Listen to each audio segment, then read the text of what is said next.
Chapter 7. Robert Bigelow wanted to take a shower.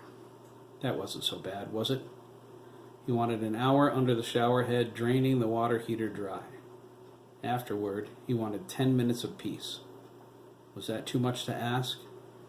After all, wasn't he a hair's breadth away from death mere hours ago? Wasn't that changed by the impossibly powerful touch of a teenager he barely knew? Robert wasn't sure who was more frightened when he opened his eyes, him or Jeremy. A shower was a small thing to ask for after watching everything he believed about the world go schizoid. A shower would be good. When Robert walked into his house covered with muck and blood, some of it his, some other people's, the last thing he wanted was a confrontation. That's what he got, the gift of absolute chaos. "I'm not going anywhere," he heard Teddy yell as he stepped through the front door. It came from Tad's room. Robert couldn't remember hearing him yell that loud, not even during his worst argument with his mother. Before he could wonder what was going on, Anna flew out of the dining room, her blonde hair all askew. She slipped past the top of the stairs and charged down the hallway. She was angry. Her feet were going thump, thump. She walked on her heels when she was mad.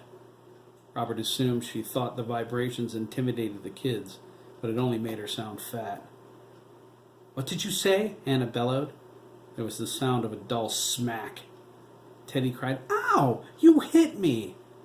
"I'll do worse than that if you disobey me again," Anna raged. Her voice was as intense as her son's. Robert slowly closed the front door and listened. "I said get a bag from Thaddeus's closet and pack it," she continued. "We're going to my mother's." "No," Tad blubbered. "I don't want to go." "Did you get your clean clothes off the sofa?" Anna snapped. Robert cringed at the venom in her voice. So did Tad. "No," he began, but he was interrupted by his mother's heels thumping toward him. "Stop!" he begged. Robert swore he felt a rush of air coming down the hall. Anna barreled from Tad's room to the top of the steps with her youngest son in tow. She had him by the arm. Tad helplessly dangled as she held him up in the air. Robert's eyes widened as his wife did the unthinkable. He saw it coming, but he was so stunned he couldn't stop her. Anna flung Tad into the living room. He pinwheeled through the air, his foot catching on the edge of the sofa. He flipped over it and landed on the carpet. His eyes grew wide. He looked at his mother and burst into tears. "Look what you made me do!" Anna yelled. Tad jumped to his feet, leaped over the sofa, and fell into the stairwell. He turned, intending to run out the front door, but ran into his father instead. He looked up, confused. When he saw the look of concern on his father's face, Tad grabbed him. He held on to his waist for dear life, his sobs loud and forceful. His shivering body made Robert's mind click back into reality. He glared up at Anna, standing at the top of the steps. "What's going on here, Anna?" Robert asked, holding Tad against him. "Have you lost your mind?" "Dad?" Teddy called from Tad's room. "Dad, is that you?" "It's me, son," Robert replied, watching his wife. "I'm here now. Everything's going to be fine." "You," Anna began, her lower lip quivering. She stuck out her foot and stepped down a stair. Tad looked back, saw this, and slipped behind his father. "Answer me, Anna," Robert demanded. "You," she whispered, descending another step. Her expression was blank. Her left hand twitched. "You let..." "I let what?" Robert asked. Anna's face darkened. "Bastard," she whispered. She was almost at the last step. She skipped it altogether and dove at him. She slapped him across the face. "You son of a bitch!" she yelled, slapping him again. "Anna!" Robert cried, holding his hands up defensively. "Get a hold of yourself!" "No," she cried, and swung again. Robert caught her this time. Anna swung with her other hand. She punched him in the jaw. You let that bastard sodomize my son, she raged. It's all your fault. Jesus, Anna, Robert exclaimed, grabbing her wrists and holding them. He's ruined, Anna continued. He's been violated. He'll never be the same, Robert. He's screwed up for life thanks to you. Sweetheart, Robert began. Anna pulled away from him. No more of your lies. She scooted up the steps and spun around. She pointed at Robert. I warned you about the farmer, but did you listen to me? No. Now look. She turned to Teddy, who watched from the hall. He cringed at her maniacal gaze. He'll probably end up a sicko, just like Milliken. You know what statistics say. I will not, Teddy yelled into her face. Anna's eyes went insane. She drew back her hand to slap him. Robert charged up the stairs and grabbed her. He spun his wife around and shook her. Listen to yourself, he cried. Look what you're doing. You, Anna began. And she started to cry. Robert tried to pull her close and tell her everything would be okay, but she pulled away and slipped into the living room. She grabbed Tad's clothes off the sofa and drew them into her arms. Boys, she said. Her immediate control was very spooky. Get your things. We're leaving. Teddy ran to his father and joined his brother. They stood on either side of him, holding his legs. Robert looked down at them and turned to his wife. I don't think they want to go, Anna. She carried Tad's clothes to the living room table, where her big suitcase sat. She threw the clothes in and zipped it up. I don't have time to argue with you, Anna said, her voice quivering. She repeated, Get your things. We're leaving. Teddy looked up at his father. Dad, he pleaded, do we have to go? Please, Dad, Tad echoed. We don't want to go. You're not going anywhere, Robert replied. Something whizzed past him an inch from his ear and shattered on the wall behind him. Robert turned to see pieces of the vase from the dining room table fall to the floor. He stared at Anna in disbelief. Don't you tell them that, she screamed, losing her control. She stepped forward, her fists clenched.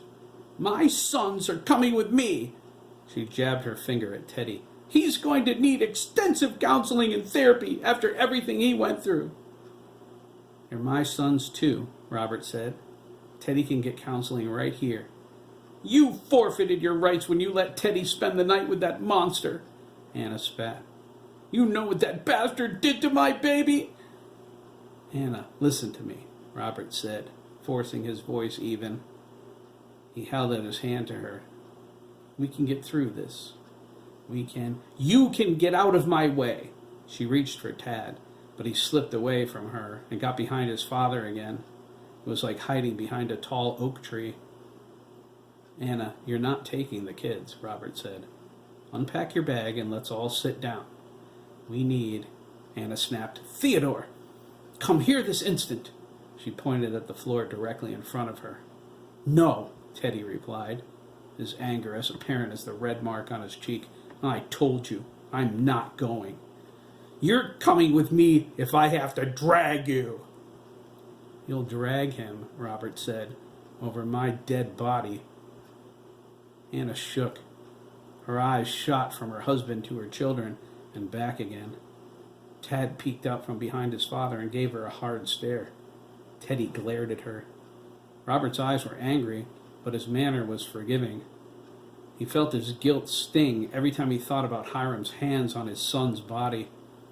Each time the image came to him, he thrust it away, like he did when he saw Ian Sturgess' grinning, rotted face. He couldn't say which horrified him more. Anna deflated, a massive hole opening in her chest. She cried as she turned, collected her bags, and removed Tad's clothes from her suitcase. It would be like this, wouldn't it? She sobbed. You boys would turn on me. Sweetheart, please. Anna roughly wiped her face. No, Robert. No. She glared at them. It's always been this way. I've always been the outsider. Anna, that's not true, Robert said.